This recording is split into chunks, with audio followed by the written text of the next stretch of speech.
Olá! Na aula de hoje, nós vamos fazer a questão número 91 do caderno amarelo do Enem 2021, segunda aplicação ou reaplicação. É uma questão de física sobre ondulatória. Então vamos para a leitura do enunciado. As notas musicais, assim como a grande maioria dos sons encontrados na natureza, são complexas e formadas pela superposição de várias ondas senoidais.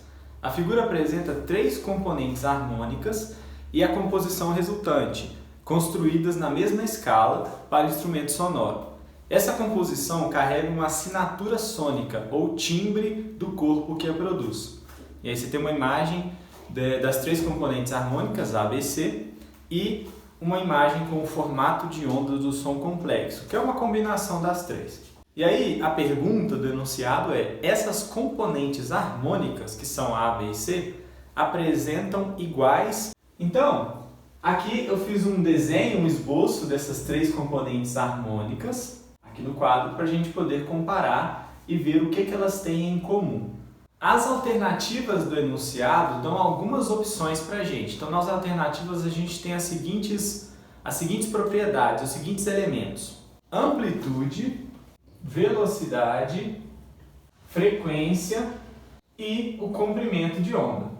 Então, vamos analisar o que essas três componentes harmônicas, que são ondas sonoras, têm em comum entre esses quatro elementos aqui. Então, se a gente olhar para a amplitude dessas ondas, o que é a amplitude?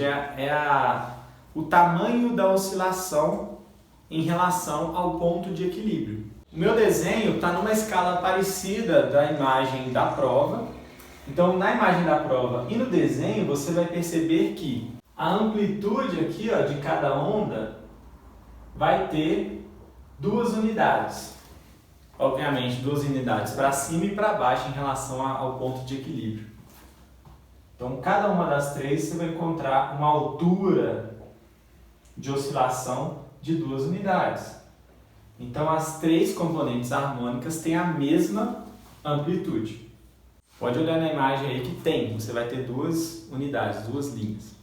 Vamos analisar agora a velocidade. Não dá para a gente inferir nada sobre a velocidade pela forma das ondas, mas dá para a gente perceber que se são ondas sonoras se propagando no mesmo meio, a velocidade delas é a mesma. Então, a velocidade de ondas sonoras, não importa a amplitude, o período, a frequência, no mesmo meio estão iguais. Logo, a velocidade de propagação das três é sim a mesma. Vamos falar agora de frequência. Olhando para essas três componentes, a gente vê que a componente A faz menos oscilações no mesmo intervalo de tempo. Então, se a gente pega, por exemplo, aqui a gente percebe que para dar uma oscilação completa, a componente A leva esse intervalo de tempo aqui. A componente B leva esse pedaço de tempo aqui. Enquanto a componente C leva menos tempo. Então a gente vê pela forma da onda que a componente C realiza mais oscilações por segundo no mesmo intervalo de tempo que a onda B, que faz um certo número de oscilações, e B faz mais oscilações por segundo do que a componente A. Logo, as frequências são diferentes.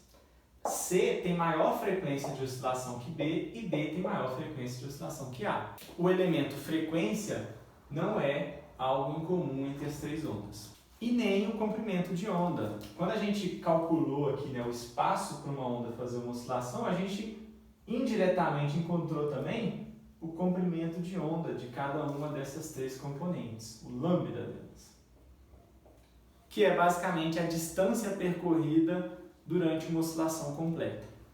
A gente percebe aqui que a distância percorrida para uma oscilação completa de A é maior do que de B, que é maior do que de C. Logo, os comprimentos de onda também não são iguais entre as três. É fácil a gente analisar que para ondas de mesma natureza, no caso ondas sonoras, quanto maior o comprimento de onda, menor também vai ser a frequência, porque quanto mais espaço você percorre em uma oscilação, menos oscilações você dá por segundo.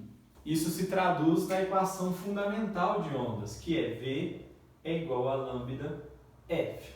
Para uma mesma velocidade constante, quanto maior for o comprimento de onda, menor será a frequência. Porque esse produto tem que ser constante. Se eu aumento um, eu tenho que diminuir o outro na mesma proporção. Então, a alternativa correta aí é a alternativa A, que fala que tem em comum entre as três componentes amplitude e velocidade. E essa é a forma de resolver essa questão.